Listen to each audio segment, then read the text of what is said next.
Boa noite a todos os nossos irmãos. É com muita alegria que nós temos mais esse encontro, mais essa oportunidade de estarmos juntos. Nós vamos iniciar a nossa reunião como de praxe. Nós vamos iniciar lendo uma mensagem do livro Caminho, Verdade e Vida, obra psicografada pelo médium Francisco Cândido Xavier, ditada pelo Espírito Emmanuel. Vamos abrir uma página ao acaso.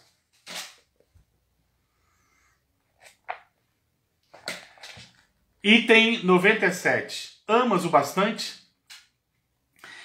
Perguntou-lhe pela terceira vez: Simão, filho de Jonas, amas-me?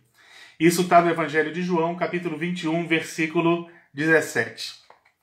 Aos aprendizes menos avisados, é estranhável que Jesus houvesse indagado do apóstolo por 3 vezes quanto à segurança do seu amor. O próprio Simão Pedro, ouvindo a interrogação repetida, entristecera-se, supondo que o mestre suspeitasse de seus sentimentos mais íntimos. Contudo, o ensinamento é mais profundo. Naquele instante, confiava-lhe Jesus o ministério da cooperação nos serviços redentores. O pescador de Cafarnaum ia contribuir na elevação dos seus tutelados do mundo. Ia apostolizar, alcançando valores novos para a vida eterna. Muito significativa, portanto, a pergunta do Senhor nesse particular. Jesus não pede informação ao discípulo com respeito aos raciocínios que lhe eram peculiares, não deseja inteirar-se dos conhecimentos do colaborador relativamente a ele, não reclama compromisso formal, pretende saber apenas se Pedro ama, deixando perceber que com o amor as demais dificuldades se resolvem. Se o discípulo possui suficiente provisão dessa essência divina, a tarefa mais dura converte-se em apostolado de bênçãos promissoras. É imperioso, desse modo, reconhecer que as tuas conquistas intelectuais valem muito, que tuas indagações são louváveis, mas, em verdade, somente serás efetivo e eficiente, cooperador do Cristo, se tiveres amor. Após a leitura dessa linda, belíssima mensagem, que nós iremos ainda comentá-la, eu gostaria de desejar a todos os nossos irmãos uma boa noite, os nossos irmãos que estão entrando agora. É com muita alegria que nós temos mais essa oportunidade de estarmos reunidos no entorno da mensagem de Jesus, para nós podermos estudar a mensagem de Jesus à luz da doutrina espírita. E eu gostaria de convidá-los a todos que nós pudéssemos, para iniciarmos a nossa reunião, que nós pudéssemos então orar. Vamos orar em gratidão, em agradecimento.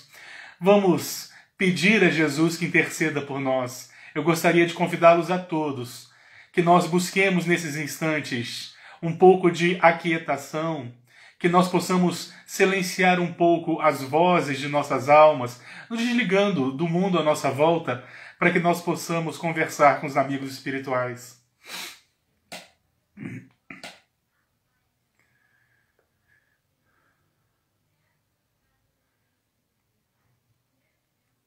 Jesus, divino anjo de toda a humanidade, divino guia de todos nós, te buscamos em nossa prece, Senhor, para que tu possas vir ao nosso encontro. Abençoa nossos lares, ilumina-nos, Senhor, ilumina nossos pensamentos, para que nós possamos compreender-te, compreender tua mensagem, para que nós possamos trazê-la não apenas no entendimento, mas em nossos corações e nossas atitudes. Divino guia, ampara-nos, Senhor, nos momentos de tropeço, ilumina para que nós venhamos a vencer nossas más inclinações. Sê para todos nós, divino amigo, o farol que ilumina os navegantes na noite tempestuosa. Ilumina-nos, Senhor. Queremos não apenas pedir-te a luz, mas também te agradecer por tudo aquilo que nos ofertas. Obrigado pelo pão nosso de cada dia que não nos faltou. Te agradecemos pela saúde, Senhor, pelas oportunidades. Te agradecemos por nossas famílias, pela oportunidade do estudo e do trabalho. divino guia da humanidade. Te pedimos por todos aqueles que não puderem estar conosco nesses instantes, aqueles em quem nós mentalizamos, amigos, familiares, que de alguma forma todos possam se sentir tocados, todos possam sentir a tua divina presença, da mesma forma como nós a sentimos nesses instantes. E primeiramente, em nome de Deus, nosso Pai, em nome de Jesus, divino amigo de todas as horas, em nome de todos os nossos amigos espirituais aqui presentes, nós pedimos permissão para iniciarmos os estudos dessa noite. Permanecei conosco, Senhor, e auxilia-nos. Que assim seja. Boa noite novamente para os nossos irmãos que entraram agora. É com muita alegria que nós temos essa grande oportunidade de nos reunirmos mais uma quarta-feira reunidos, mostrando verdadeiramente a família que formamos. Estamos aqui para que nós possamos nos fortalecer, para que nós possamos nos irmanar, para que nós possamos, de alguma forma, como faziam aqueles cristãos no passado, muitas vezes às escondidas, aqueles cristãos nos primeiros momentos, nos primeiros séculos do cristianismo, que se reuniam às escondidas para falar em Jesus, na essência, na pureza dos seus ensinamentos. Nós, ora, nos encontramos, infelizmente. Também estamos, de alguma forma, escondidos ou reclusos, mas tenho certeza que muito em breve nós poderemos voltar às atividades da nossa seara espírita. Voltaremos a frequentar as estruturas físicas da nossa instituição, porque nós continuamos frequentando a nossa instituição. Nós apenas a transportamos para os nossos lares, como se os nossos lares tivessem se transformado em algum momento numa extensão da nossa instituição espírita, o que é de um valor inimaginável, um valor muito grande para todos nós. Para que nós possamos iniciar o nosso estudo, eu gostaria de comentar a página que foi lida, interpretada pelo Espírito Emmanuel. Relata-nos, então, o Evangelho de João, que, num determinado momento, quando já se aproximava a data do Pentecostes, Jesus teria aparecido uma última vez aos seus discípulos, teria auxiliado esses personagens na pescaria, eles que se encontravam desanimados, porque haviam tido uma pesca infrutífera que havia durado uma noite inteira. Jesus lhe apareceria então nas primeiras horas da manhã, recomendando que eles tornassem a tirar as redes do lago, mostrando o valor da nossa persistência, o valor da nossa determinação, e os discípulos então obedeceram. Pedro, quando percebe que era Jesus à praia quem dava a recomendação, ele joga-se na água desesperadamente. Tamanha era a saudade do discípulo. E ele vai, antes dos outros, ao encontro de Jesus. Eles então acendem uma pequena fogueira, vão assar alguns peixes e alguns pães para que eles possam se alimentar. Mas o mais curioso desse encontro é um diálogo. É exatamente o diálogo que deu origem a essa mensagem que o Espírito Emmanuel faz, essa belíssima interpretação para todos nós. Num determinado momento, Jesus teria virado para Pedro e teria feito a seguinte pergunta, usando a sua pedagogia naturalmente, porque tudo aquilo que era de muita importância, Jesus repetia. Ele repete a mesma pergunta por 3 vezes, a ponto de Pedro sentir-se entristecido. Jesus viraria para Pedro e perguntaria assim, Pedro Bar Jonas, Pedro, filho de Jonas, tu me amas? O que Pedro teria respondido, eu amo, Senhor. Então apacenta as minhas ovelhas. Pedro Bar Jonas, tu me amas? Eu te amo, Senhor. Apacenta as minhas ovelhas. Pedro Bar Jonas, tu me amas? Pedro chateado, acreditando que o mestre duvidava do seu amor, ele já ressentido respondia, Senhor, tu que sabes tudo, tu sabes o que eu sinto, tu sabes tudo aquilo que eu sinto.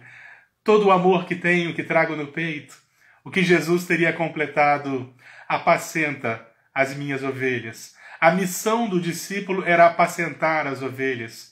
Em diversos momentos da humanidade, momentos especiais, momentos em que nós temos grandes calamidades coletivas, mas também existem as calamidades pessoais, as crises familiares, momentos em que nossos irmãos e nós mesmos nos encontramos num caldeirão de desesperança e desespero. Jesus dizia que aqueles que o amassem deveriam ter como compromisso apacentar as suas ovelhas. Apacentar é levar paz. E levar paz é algo verdadeiramente muito complexo. Porque é como se nós pudéssemos mexer na intimidade da criatura. É algo que dificilmente vai de fora para dentro. É uma construção de dentro para fora. Apacentar é algo verdadeiramente complexo. É verdade que Jesus dialogava com Pedro, mas nós, espíritas que somos, orientados pelos espíritos amigos, nós conseguimos compreender que a mensagem de Jesus, ela não era para aqueles 12 personagens. Por extensão, era para toda a humanidade, para todos aqueles que se candidatassem a segui-lo, aqueles que se candidatassem a seguir a sua mensagem, prosélitos, aqueles que fossem, então, dedicar suas vidas nesse ideal maravilhoso. Nós entendemos que, por extensão, a mensagem de Jesus era para todos nós. E ouvimos Jesus perguntando: tu me amas? Então vai e apacenta minhas ovelhas. Às vezes nós nos perdemos bastante nesses conceitos, porque durante muitos séculos nós cultivamos determinados pensamentos primitivos, acreditávamos, por exemplo, que tínhamos que fazer determinados comportamentos, determinadas ofertas, determinadas oferendas para agradar a Deus. E o Cristo nos ensina, então, que nós agradamos a Deus quando amamos o nosso próximo. Que nós agradamos ao Cristo, nós representamos o nosso amor ao Cristo quando nós amamos o nosso próximo. Até porque nós nos perguntamos, o que nós podemos dar para quem tudo possui? Não tem nada verdadeiramente que nós possamos dar para aquele que tudo possui. O que nós podemos dar é aquilo que é verdadeiramente nosso, nossos sentimentos, nosso tempo, nossas atitudes, nosso serviço de amor ao próximo. Então, se nós queremos verdadeiramente fazer as homenagens a que eles merecem, que nós possamos amar, que nós possamos dedicarmos-nos no serviço, nas atividades da seara. Vem momentos de muito frio, momentos de muita insegurança. As pessoas temem a pandemia, todos nós tememos. Todos nós vivemos um momento em que nós questionamos a realidade da economia. Nós vivemos inseguros. É o grande momento de nós apacentarmos. Apacentarmos é levar paz. Principalmente através do nosso equilíbrio íntimo, que nós possamos, entendedores que somos da necessidade do momento em que nós estamos vivendo, entendedores que somos de que nós não estamos aqui a passeio e que existe um motivo para todos nós estarmos exatamente nesse momento reunidos, que nós possamos então vestir exatamente essa roupagem de serviço. Vamos então recolher nosso material de trabalho e vamos trabalhar em diversas frentes, mas que todas elas sejam com a bandeira da fraternidade, seja através das mensagens, seja através de uma conversa simples numa esquina, seja através das mensagens que nós trocamos através das redes sociais. Vamos sempre levar fraternidade. Existem tantas pessoas que nesse momento se encontram em desespero, tantas pessoas que temem o frio que se anuncia. Vamos nos unir. Eu tenho certeza que tudo aquilo que nós fizermos é, antes de tudo, amor a Jesus.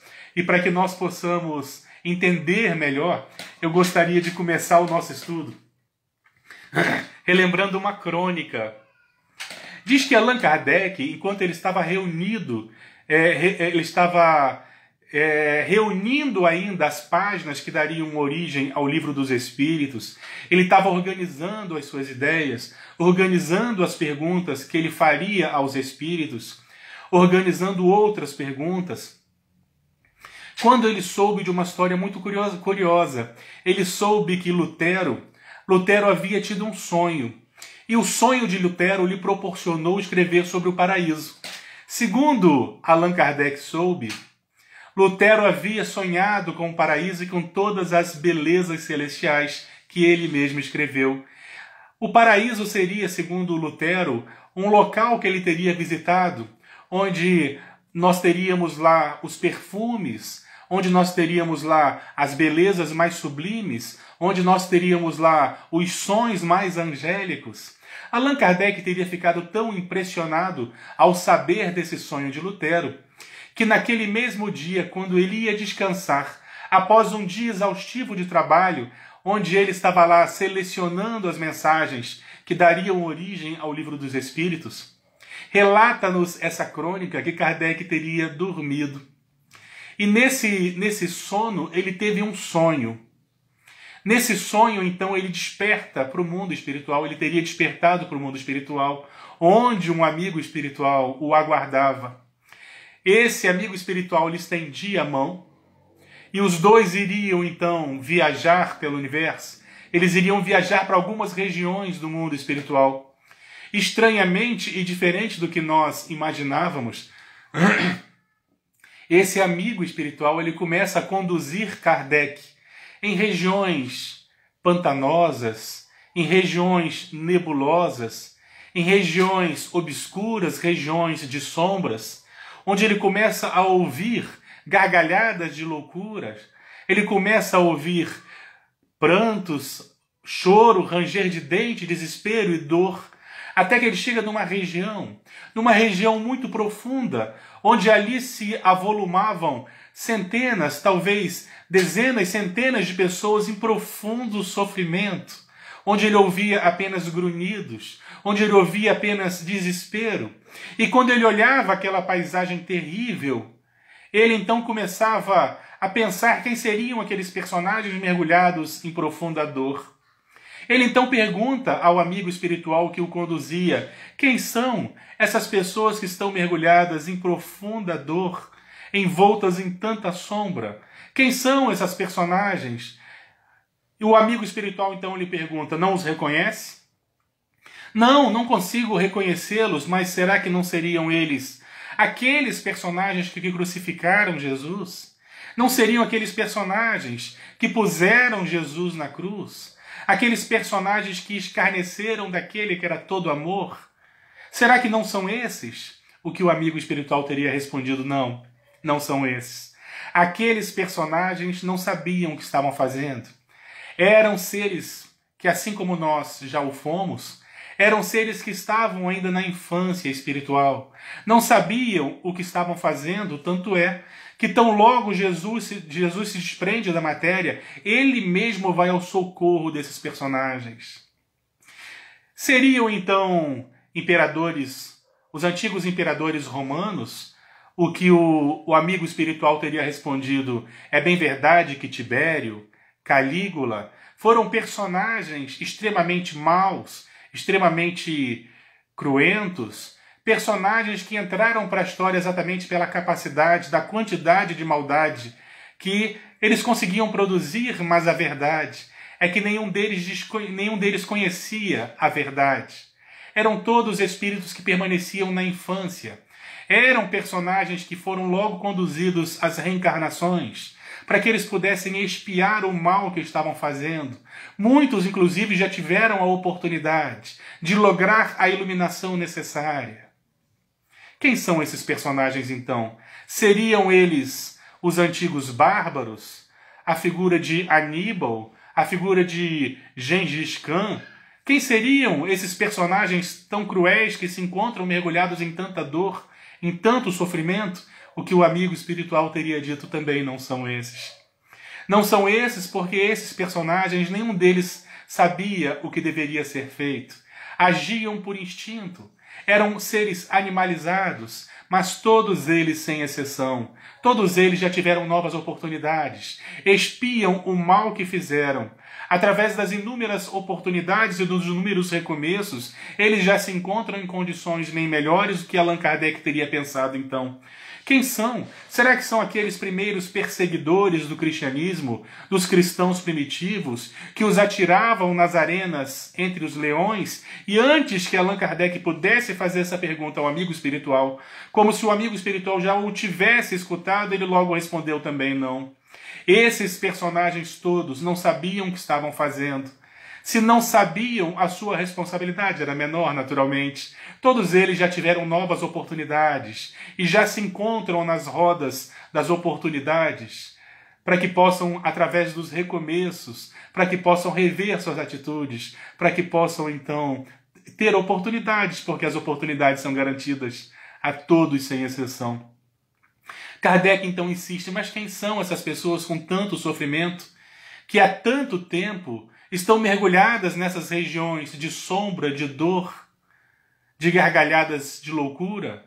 O que o amigo espiritual teria respondido: são cristãos, cristãos de todas as épocas, porque eles conheciam a verdade, sabiam o que deveria ser feito e, por opção, não o fizeram. Conduzir esses indivíduos ao recomeço é muito mais difícil. Allan Kardec assustou-se de tal forma que ele teria acordado, suarento. Imediatamente ele vai à sua escrivania e recomeça as suas atividades, de onde teria surgido a questão 642 do Livro dos Espíritos, onde ele pergunta que, para o indivíduo evoluir, se basta o homem não fazer o mal. O que os Espíritos responderam: não. Não basta o homem apenas não fazer o mal, é necessário fazer o bem, porquanto nós respondemos pelo mal que fazemos, da mesma forma que nós respondemos pelo mal, cuja origem foi no bem que nós deixamos de fazer.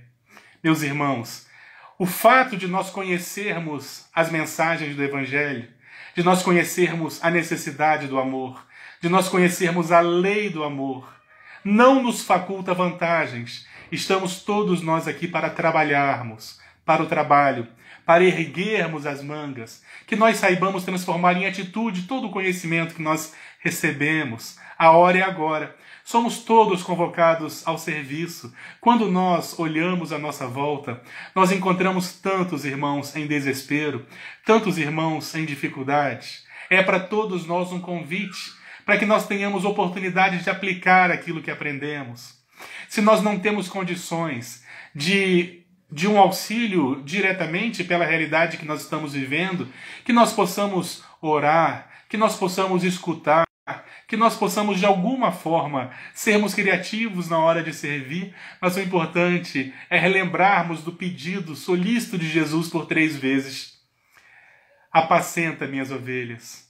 Apacentemos as ovelhas, apacentemo-nos todos uns aos outros. Somos também ovelhas, somos também aqueles que nos encontramos sem paz. Apacentemo-nos uns aos outros, que nós possamos nos auxiliar ombreados, para que nós possamos vencermos-nos, e assim nós venceremos naturalmente, inclusive, esses momentos mais difíceis que todos nós atravessamos. Quando nós lemos essa crônica que fala dessa visita a Kardec aos mundos inferiores, quando nós lemos diversos momentos da literatura espírita, nós sabemos que existem diversos mundos que existem ao nosso redor.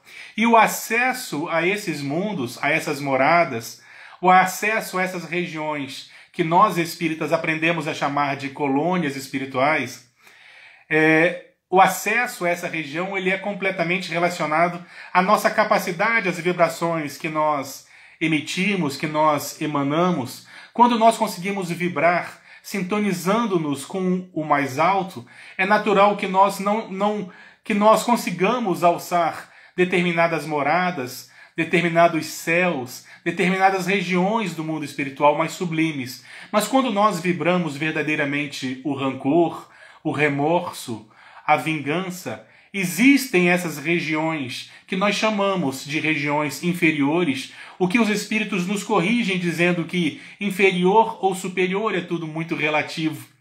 O que está por cima, o que está por baixo, quando nós sabemos que essas cidades, esses ambientes podem existir inclusive no mesmo local, estando em vibrações diferentes?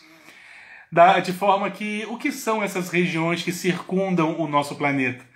O que seriam essas regiões onde nós iremos nos encontrar na erraticidade? Esses ambientes que muitos de nós já nos encontramos, outros ambientes que nós teríamos oportunidade de conhecê-los. Primeiro eu gostaria de dizer que erraticidade é, como os espíritos definiram, erraticidade é aquele intervalo entre uma encarnação e outra. É natural que quando nós estamos no mundo espiritual desencarnados, ou em outras palavras, quando nós estamos na erraticidade, nós vamos então, nós vamos formando grupos de acordo com aquilo que com a nossa capacidade de vibração. Aqueles que conseguem sintonizar mais alto, eles vão formar grupos com os indivíduos que vibram na mesma sintonia. Outros indivíduos vibram de forma mais grosseira, eles vão formar grupos com outros indivíduos que vibram de forma semelhante. Então existem no mundo espiritual, na chamada erraticidade, existem diversos agrupamentos, vamos chamar de agrupamentos humanos, agrupamentos espirituais. E esses ambientes, naturalmente, eles vão apresentar paisagens. Que paisagens são essas? André Luiz vai nos dizer que o nosso pensamento, o pensamento que é algo que pertence ao nosso espírito, é algo que verdadeiramente é nosso, ele tem uma capacidade construtora, uma capacidade plástica, uma capacidade construtora incrível, de forma que espíritos superiores, através do seu pensamento e através do fluido cósmico universal, eles conseguem construir verdadeiros paraísos no mundo espiritual, que nós espíritas chamamos de colônias espirituais. Nós temos conhecimento de muitas. Nós conhecemos a mais famosa de todas elas, a colônia Nosso Lar. Nós conhecemos, por exemplo, nós conhecemos a colônia Maria de Nazaré. Nós conhecemos o Hospital Esperança. Seriam todas construções de espíritos superiores que vão então modificando a paisagem na erraticidade para que nós possamos nos encontrar, nos reunir verdadeiramente em cidades, em construções. Mas também existem os pensamentos desordenados, os nossos pensamentos sombrios. Nós que ainda emanamos mais sombra do que luz, construímos paisagens verdadeiramente infernais, onde existe a sombra, o desespero, a lama, a dor, o ranger de dentes. E essas paisagens existem porque também são construções nossas. E nós iremos para esses ambientes de acordo com a nossa sintonia, com as nossas afinidades. Os espíritos vão nos dizer, então, que nós nos buscamos através das nossas energias, das energias que emanamos, e elas podem se assimilar com outras energias, e de forma que muitos poderão despertar em regiões de muita luz, e outros poderão despertar em regiões mais sombrias, porque são muitos os ambientes construídos por nós, por nossos irmãos em humanidade, no entorno da Terra, por exemplo. Então, quando nós desencarnamos, nós invariavelmente, ninguém se torna santo ao desencarnar. Nós chegamos do lado de lá exatamente como deixamos o lado de cá. De forma que quando nós chegamos do lado de lá, nós vamos imediatamente nos deparar com aquilo que nos envolve, em outras palavras, com aquilo que nós somos de fato. E muitos de nós ainda vibramos pessimismo, nós ainda vibramos rancor, nós ainda vibramos ódio, vingança, nós ainda vibramos determinadas sintonias que não nos permite ascendermos sem um auxílio, ascendermos a paisagens mais enobrecidas. É natural que muitos de nós acabemos por nos encontrar envoltos em sombra que estamos. É muito natural que nós acabemos por mergulhar em sombras, fazendo o necessário que nós modifiquemos a forma como nós vibramos, na forma como nós sentimos, a forma como nós pensamos. Quando nós vamos ao livro Nosso Lar, quando nós vamos à série Nosso Lar, a sequência de livros da saga do Espírito, que conta-nos a saga do Espírito André Luiz, exatamente na erraticidade, e tudo o que ele viveu na erraticidade, nós vamos observar que só num instante em que ele tem pensamentos mais enobrecidos é que ele consegue se desprender daquelas sombras, daquelas regiões de sombras que nós aprendemos a chamar de umbrais. Ele só consegue se desprender dali. Na verdade, ninguém o prendia ali, senão ele mesmo. Só no momento em que ele consegue se desprender dali, por alguns instantes, ele consegue enxergar aqueles que estavam à sua volta, que estavam ali sem que ele pudesse percebê-los. Então ele vai imediatamente resgatado. Isso é a melhor explicação que nós temos para que nós possamos compreender essas regiões, essas paisagens que circundam o nosso orbe. Quando nós pegamos o Evangelho segundo o Espiritismo, nós vamos encontrar lá um capítulo muito curioso, chamado Há Muitas Moradas na Casa do Pai. Naturalmente que os Espíritos nos explicam que moradas são essas. Entre essas moradas espirituais que nós nos referimos, essas regiões que nós encontramos na erraticidade, os Espíritos vão nos dizer, então, que quando Jesus falava das muitas moradas que existem no reino dos céus, ele não estava se referindo apenas às moradas que existem nesse nosso orbe, mas ele estava falando das inúmeras moradas que existem no infinito. Quando nós começamos a pegar as revistas de ciência, quando nós vamos começando a consultar os achados científicos, principalmente nos últimos 50 anos, particularmente nos últimos 40 anos, nós começamos a perceber que a nossa percepção do mundo, ela era uma percepção muito pequena, uma percepção muito medíocre, e ela se ampliou bastante conforme diversos espíritos reencarnaram entre nós, exatamente com essa curiosidade, com essa capacidade, com essa missão de ampliar nossos horizontes, e começaram a olhar para o céu, investigando, buscando respostas para as perguntas que formulavam. Os espíritos vão dizer a Allan Kardec, eles vão dizer então que as moradas que se referia a Jesus no Evangelho de João, dizendo que nós deveríamos crer nele e crer no Pai, existem muitas moradas na casa do Pai, que nós não deveríamos nos preocupar com isso, de forma que nós sempre teríamos abrigo, nós sempre teríamos morada, nós sempre teríamos guarida, e Jesus aguardaria por nós. Está lá no Evangelho de João. Nós começamos a refletir, como assim? Que moradas são essas? Que moradas seriam novas moradas físicas? Os Espíritos no Evangelho Espírita vai dizer que sim, que existem muitos orbes por nós ainda desconhecidos. E esses orbes têm condições de abrigar diversas formas de vida. E que existe, inclusive, um intercâmbio de diversos espíritos. De diversos espíritos que são capazes de visitar esses orbes. Nós não somos daqui da Terra, nós estamos aqui. Nós viemos para cá em algum momento, mas nós não surgimos aqui. É curioso quando eu vejo muitos irmãos espíritas às vezes me fazendo perguntas, por exemplo, sobre a questão da vida extraterrestre. Eu acho muito engraçado, porque todos nós o somos. Todos nós o somos, todos nós fomos trazidos para cá em algum momento, mas nós não somos daqui. Nós não nos originamos aqui. Como não, Guilherme? Os animais? Os animais, eles não vão seguindo uma escala evolutiva e eles não chegarão ao ponto de se tornarem homens?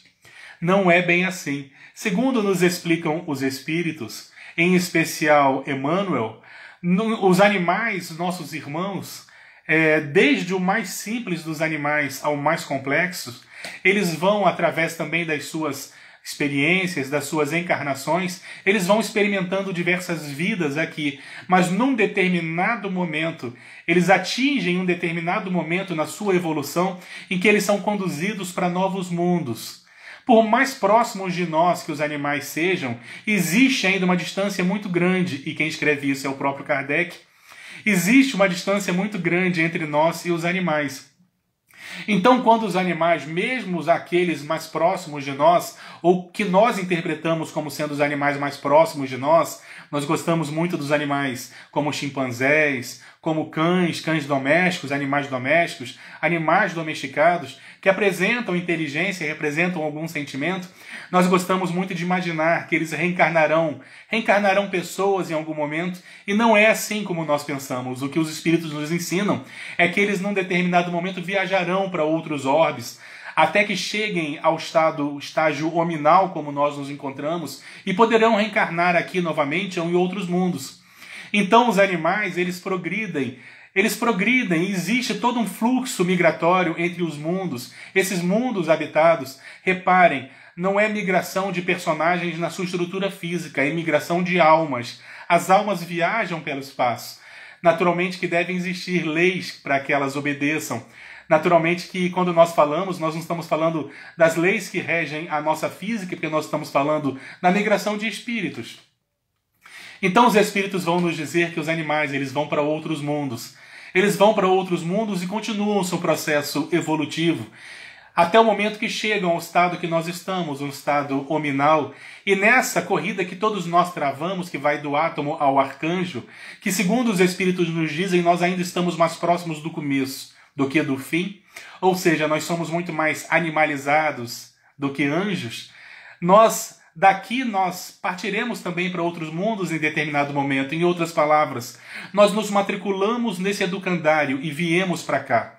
Fomos recebidos por Jesus, que nos concedeu guarida, que nos concedeu morada. Estamos sob a tutela de Jesus nesse orbe. E num determinado momento, quando nós tivermos condições de ascendermos, nós visitaremos, nós iremos para outros mundos.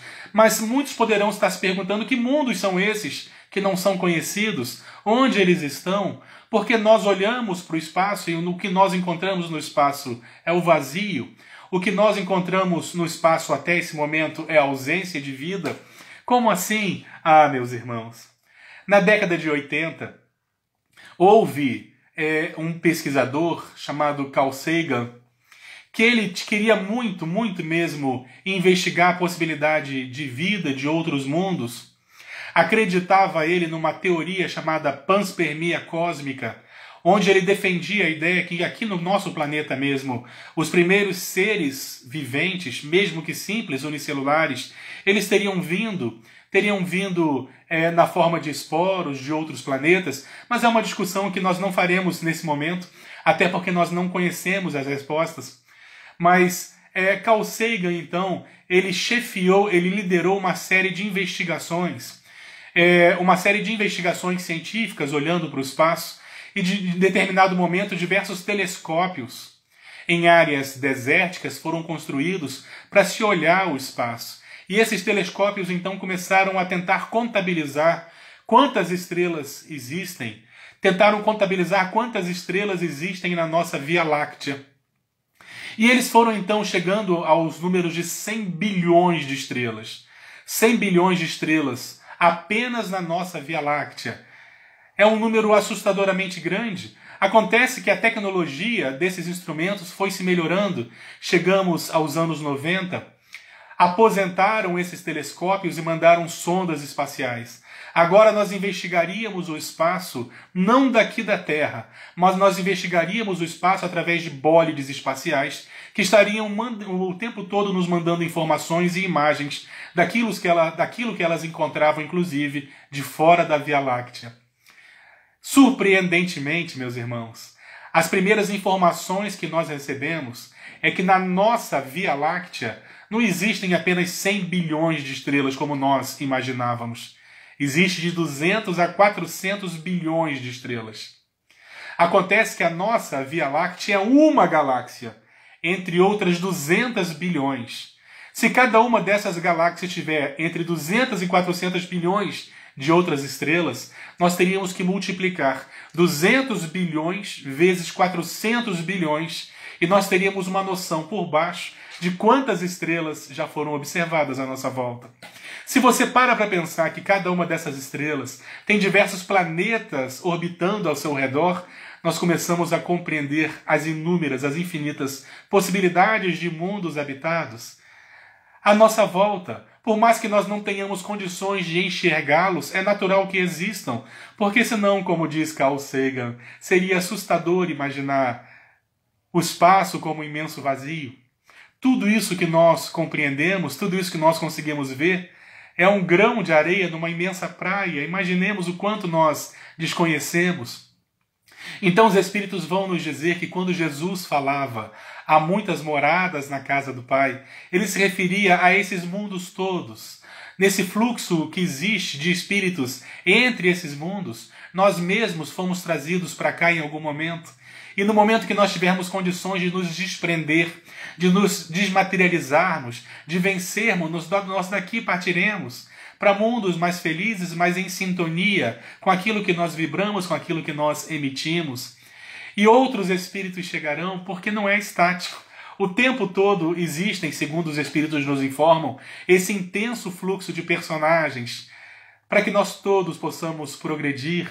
E quando nós começamos a interpretar à luz da doutrina espírita essas informações, nós começamos a compreender que eu não sou o Guilherme. Eu estou o Guilherme, mas eu sou um ser espiritual, que tive muitas experiências e terei muitas outras, muitas novas oportunidades. E a minha família não é o meu sobrenome ou os meus laços de sangue. A minha família é toda a humanidade. E o meu país é todo o orbe, que ora eu habito, mas já habitei muitos outros, e irei para muitos outros ainda. Quando nós começamos a ampliar nossos horizontes nesse sentido, nós começamos a compreender a grandeza da divindade, desse Deus que nos criou a todos, que não é mais aquele Deus mesquinho, Senhor dos exércitos, que luta por uma bandeira em detrimento de outra, como se no outro exército, chamado exército inimigo, não fossem também seus filhos. Aquele Deus que transformou uma mulher numa estátua de sal apenas porque ela olhou para trás. Aquele Deus que fiscaliza nossas atitudes, os nossos erros e os nossos acertos, como se estivesse o tempo todo anotando para que nós pudéssemos ser punidos em algum momento, como se regozijasse com nossa dor, com as nossas dificuldades. Nós agora ampliamos os nossos horizontes e Allan Kardec vai nos presentear com um novo conceito de Deus que não é antropomórfico, que está presente em todos esses mecanismos maravilhosos que nós vemos na natureza. É o Deus da lei gravitacional, é o Deus da lei dos modelos atômicos, é o Deus que criou exatamente os elementos da tabela periódica, todos nós obedecendo a leis maravilhosas. É aquele Deus que nos apresenta Baruch Spinoza, aquele Deus que criou mecanismos perfeitos para o nosso progresso, para que nós possamos ter aquilo do qual nós necessitamos, para que nós possamos responder pelas nossas atitudes invariavelmente, com extrema justiça. É esse Deus que Allan Kardec vem nos apresentar. Quando ele faz a sua primeira pergunta, o que é Deus, os espíritos então respondem: inteligência suprema e causa primária de todas as coisas. É a inteligência suprema e a causa primária, a origem de todas as coisas, que nos permite então, através das luzes que os espíritos trouxeram para nós, que nos permite compreendermos que a nossa tarefa aqui é amarmos-nos, porque sendo esse Deus amor, sendo o amor exatamente aquilo que movimenta todo esse maquinário perfeito, todas as vezes que nós conseguimos vibrar nas sintonias do amor, nós sintonizamos com Deus. Segundo o Espírito Joana de Ângeles, nós verdadeiramente ascendemos. Todo o nosso corpo perispiritual ele responde quando nós vibramos nas sintonias do amor. Então amemo-nos a todos. Através do trabalho, quando o amor se transforma em trabalho, nós passamos a chamar ele de caridade. A caridade nada mais é do que o amor sendo posto em movimento. Então, quando Jesus nos convidava, através desse diálogo maravilhoso que ele travava com Pedro naquela praia: Pedro, tu me amas, apacenta as minhas ovelhas. Era um convite que ele fazia a todos nós. Se nós o amamos, apacentemo-nos. Vamos aproveitar esse momento para servirmos. Ergamos nossas mangas, o chamado já foi feito. Que nós possamos nos candidatar à vaga de trabalhadores da última hora. Que nós possamos aproveitar essas oportunidades. Há muito para nós fazermos, porque em todos os momentos, em toda a historiografia planetária, desde o momento em que os primeiros humanos pisaram no solo terrestre, nós sempre estivemos reencarnados, espíritos mais adiantados, ao lado de espíritos com mais dificuldades, para que um possa auxiliar o outro, para que nós possamos dar os exemplos daquilo que deve ser feito, para que nós possamos aprender naturalmente, que nós possamos auxiliar aqueles que não compreendem ainda o que nós já compreendemos, respeitando naturalmente o momento em que eles se encontram sem nenhum tipo de julgamento. Nós não julgamos a atitude dos nossos irmãos porque é bem provável, a doutrina espírita nos ensina isso, é bem provável que nós mesmos errássemos da mesma forma bem pouco tempo atrás. E se hoje nós não erramos da mesma forma, erramos de outras ainda. E da mesma forma que nós progrediremos, vamos permitir que progridam, vamos permitir que as pessoas errem, temos o direito de errar, quantas vezes forem necessárias, até que nós aprendamos a não errarmos mais. Infelizmente, quando nós insistimos muito em determinado erro, a grande professora que a vida nos oferece é a professora da dor, da dificuldade. A princípio nós somos convidados a modificar nossas atitudes pelo amor, mas quando nós ainda não temos condições de sintonizar com esse amor, existem outros professores ao longo do caminho que nós invariavelmente encontramos como recursos nesse educandário. Jesus provê para todos nós, quando reencarnamos nesse educandário, nesse planeta, nesse orbe, tudo aquilo que nós necessitamos para o nosso progresso. Nós encontramos a nossa volta através das dificuldades, através das provas, através das expiações que são resultados das nossas más escolhas. Nós encontramos aqui tudo aquilo que nós necessitamos, porque nós estamos no lugar exato. Porque não existe acaso quando nós falamos de reencarnação. Todos nós estamos no planeta onde nós deveríamos estar. Todos nós estamos no país que nós deveríamos estar. Todos nós estamos reencarnados na família que nós deveríamos estar. Não existe acaso porque esses mecanismos são perfeitos. A pergunta que todos nós deveríamos estar nos fazendo é: o que eu posso fazer para colaborar? O que nós podemos fazer para colaborar? Às vezes nós vemos as pessoas reclamando dos pais, dos filhos, das famílias. Às vezes reclamam do trabalho. Nós reclamamos, mas a pergunta é: o que nós podemos fazer? O que nós podemos fazer? Por que estamos aqui? E a resposta, naturalmente, que é muito pessoal, a resposta de cada um de nós, que todos nós encontraremos, é que devemos fazer algo. Se aquilo nos incomoda, modifiquemos. Se aquilo precisa da nossa ação, hajamos. Mas é necessário nós agirmos, olhemos à nossa volta, façamos uma análise de onde nós podemos atuar.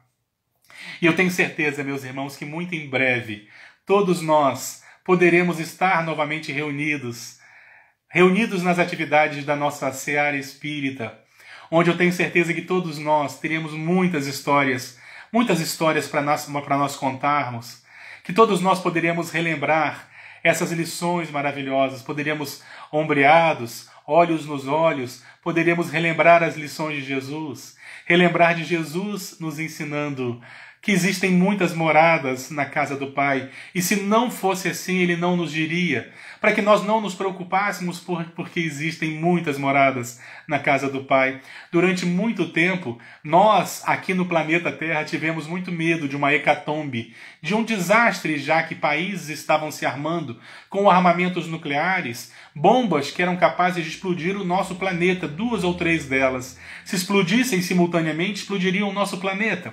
Então perguntaram ao Chico: Chico, não te assusta a possibilidade do nosso mundo acabar, já que o destino do nosso mundo aparentemente está na mão de algumas pessoas, e pessoas naturalmente falham na sua responsabilidade? De uma hora para outra pode existir uma guerra de caráter nuclear e o mundo deixa de existir. O que o Chico muito serenamente teria respondido: é claro que isso não nos preocupa, porque se esse mundo acabar, simples, Deus dá outro para a gente viver. Arruma outro, porque são inúmeras as moradas que existem na casa do Pai. Nós sempre teremos novas oportunidades, novos recomeços, até que se cumpra, porque Jesus nos garantiu que nenhuma de suas ovelhas se perde. Até que se cumpra a promessa de Jesus. Não temos o que temer. Estamos todos invariavelmente no local certo e na hora exata. Basta apenas que nós olhemos à nossa volta e que nós saibamos apreciar as aves no céu e o lírio nos campos, as belezas de tudo aquilo que está à nossa volta. E se existe dor, se existe dificuldade, é um convite a nós todos para erguermos as nossas mangas no trabalho. Porque não basta não fazermos o mal, conforme nós aprendemos na questão 642 do Livro dos Espíritos. Não basta não fazermos mal, é necessário fazermos o bem. Porque nós não respondemos apenas pelo mal, pelo mal que nós fizemos, mas também pelo mal que poderá surgir pelo bem que nós não fizemos. Meus irmãos, que a paz de Jesus permaneça entre nós. Eu gostaria de convidá-los a todos que nós possamos encerrar esse nosso encontro, esse nosso momento de estudo do Evangelho, que nós possamos orar em gratidão a Jesus.